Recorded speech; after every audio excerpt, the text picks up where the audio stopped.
रामपुर एक ऐसा नाम जो अब सिर्फ कड़ाके की ठंड और लाचारी की पहचान बन गया था। ये जाड़ों की सबसे काली अमावस की रात थी। साल की वो रात जब अंधेरा सबसे गहरा होता है। अमावस ने आसमान से सारी रोशनी छीन ली थी और ठंड ने जमीन से सारी जान। घड़ी में रात के 9 बजे थे, लेकिन बाहर ऐसा सन्नाटा था जैसे आधी रात बीत चुकी हो।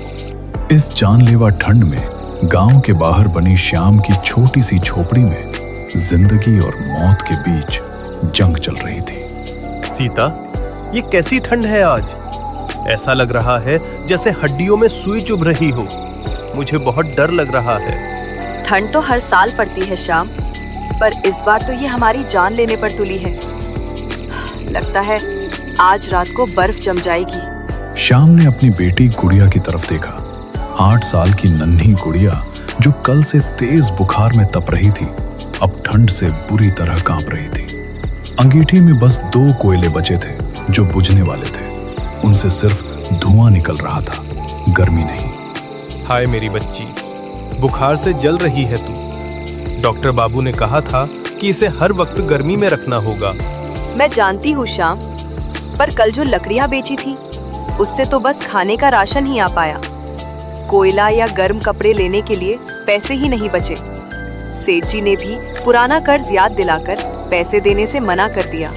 गरीबी का दर्द इस अमावस की ठंड से भी ज्यादा गहरा था। श्याम और सीता दोनों जानते थे कि अगर अगले 2 घंटों में गुड़िया को गर्मी नहीं मिली तो ये रात उनकी बच्ची की आखिरी रात हो सकती है। एक तरीका है सीता। कौन सा तरीका है श्याम, बताओ। काला जंगल।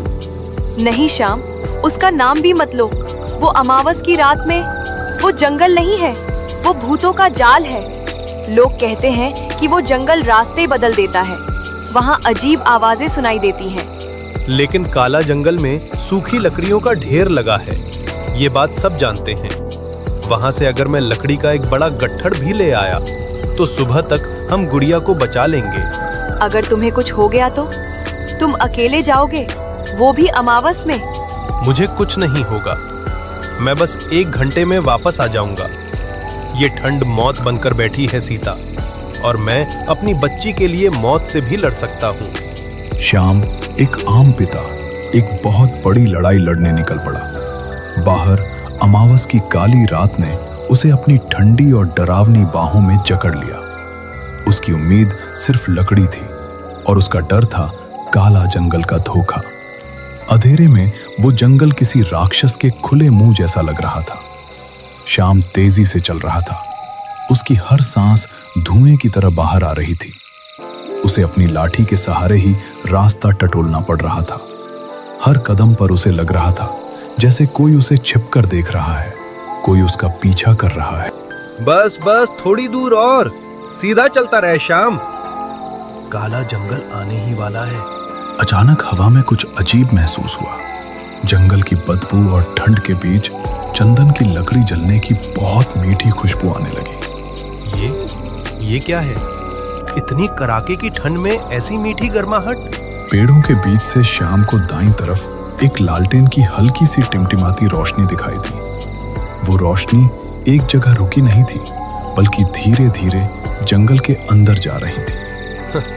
पक्का कोई लकड़हारा लकड़ियों का ढेर छोड़कर गया होगा। वहीं से ले लेता हूँ, ज्यादा मेहनत नहीं करनी पड़ेगी। श्याम अपना रास्ता छोड़कर उस अच्छी खुशबू और लालटेन की रोशनी के पीछे चल पड़ा और यहीं से काला जंगल का खेल शुरू हुआ। अचानक वो खुशबू और रोशनी गायब हो गई। कहाँ गया? अभी तो यहीं था। कौन था वो? अब श्याम के बाईं तरफ थोड़ी दूर पर वही लालटेन फिर से जलती हुई दिखी, लेकिन इस बार वो एक जगह रखी हुई थी। ये क्या मजाक है? क्या जंगल मेरे साथ खेल रहा है? श्याम दौड़कर दूसरी तरफ जाता है। वहां पहुंचते ही फिर सब गायब, कुछ नहीं मिलता। जंगल का जादू अब श्याम के दिमाग पर हावी हो चुका था। वो जिस रास्ते से आया था, अब वो रास्ता भी उसे याद नहीं आ रहा था। धोखा, ये काला जंगल का धोखा है। मैं रास्ता भटक गया हूँ। मुझे यहीं मिलेगी गर्मी, लकड़ी और आराम। तभी एक जगह से फुसफुसाने की आवाज आई। वहां जमीन पर लकड़ियों का एक बहुत बड़ा आधा जला हुआ गट्ठर पड़ा था। ये लालच श्याम को अपनी तरफ खींच रहा था। इतनी लकड़ी, इतना तो मैं पूरे गांव को बेच सकता हूँ। श्याम उस गट्ठर को उठाने के लिए झुका। जैसे ही उसने लकड़ी को हाथ लगाया, उसे जोर का झटका लगा। श्याम पीछे गिर पड़ा और चिल्लाया। उस लकड़ी के ढेर से एक काला धुआं उठा और परछाई बन गया। ये साक्षात अमावस का अंधेरा था। गर्मी अच्छी है ना? मेरे पास आओ। दूर हटो, कौन हो तुम? मुझे तुम्हारी गर्मी नहीं चाहिए। बेटी, उसे गर्मी चाहिए ना। मैं हूँ वो गर्मी जो कभी बुझती नहीं।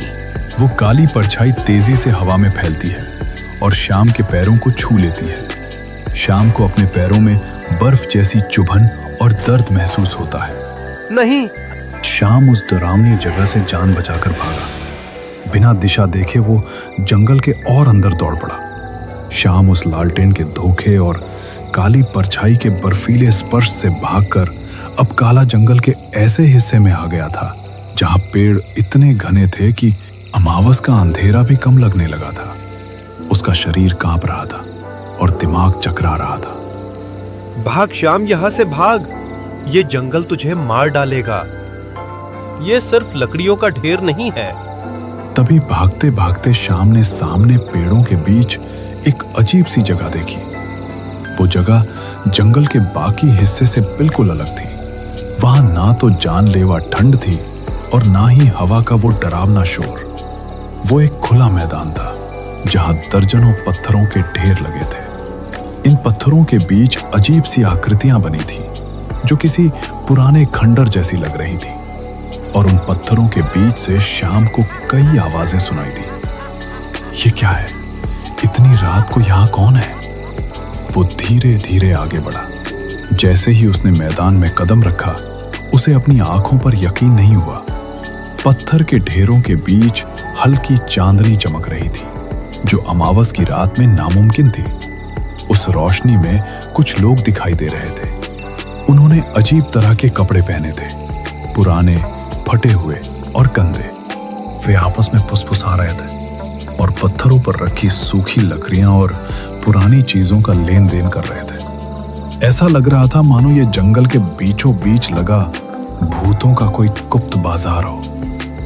लकड़ी, इतनी सारी सूखी लकड़ी। मैं एक गट्ठर मांग लूंगा या खरीद लूंगा। श्याम ने हिम्मत जुटाई और एक बूढ़े आदमी के पास गया जिसके पास लकड़ियों का बड़ा ढेर था। माफ करना, क्या तुम ये लकड़ी बेच रहे हो? मुझे बहुत जरूरत है। मेरी बेटी बीमार है। नहीं, हम बदल रहे हैं। किसके बदले? पैसे? मेरे पास अभी ज्यादा पैसे नहीं हैं, पर सुबह दे दूंगा। पैसे? यहाँ पैसों की कोई कीमत नहीं मुसाफिर। यहाँ चीजें गर्मी के बदले मिलती हैं। गर्मी? हाँ, गर्मी। तुम्हारे शरीर की गर्मी, तुम्हारी यादों की गर्मी, तुम्हारी खुशियों की गर्मी। श्याम को उस आदमी की बात समझ नहीं आई, लेकिन तभी उसने देखा कि पास खड़े एक जवान लड़के ने लकड़ियों के एक छोटे गट्ठर के बदले अपनी गर्म शॉल उतारकर उस बूढ़े को दे दी। ले लो, ये मेरी माँ की शॉल है। ये मेरी आखिरी गर्माहट है। श्याम ने उस लड़के को देखा। शॉल देने के बाद वो लड़का कांपने लगा। उसके चेहरे पर एक अजीब सी उदासी और खालीपन छा गया। ऐसा लगा जैसे उसके शरीर से केवल शॉल ही नहीं बल्कि जीने की चाहत भी चली गई हो।